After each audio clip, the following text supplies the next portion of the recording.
আসসালামু আলাইকুম everyone. I hope সবাই খুব ভালো আছেন।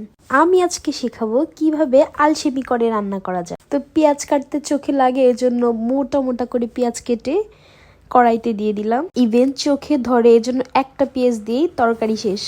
এখানে ইচ্ছা মতো আওলা ঝাওলা মশলা দিয়ে দিয়েছি। কি কি দিয়েছি তার কোনো ঠিক ঠিকানা নাই।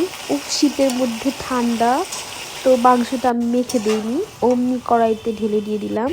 এটা আবার হাত দিয়ে মাখার কি আছে, কড়াইতে দিয়ে ভাজা কাটা দিয়ে উল্টে দিলেও তো মাখা হয়ে যাবে। এই শীতের মধ্যে যে রান্না করতেছি তাই তো বেশি। তবে যাই বলেন, রান্নায় কিন্তু খুব সুন্দর সেন্ট বের হচ্ছে। রাঁধুনি ভালো হলে এত ঢং করার প্রয়োজন পড়ে, রান্না করলেই মজা হয়ে যায়। দেখেন, নিজের রান্নার প্রশংসা নিজেই করছি। কি করব বলেন, প্রশংসা করার মতো তো কেউ নেই। বুঝি না পানি এত ঠান্ডা, মানে দেশের সব শীত কি পানির মধ্যে গিয়ে পড়ছে?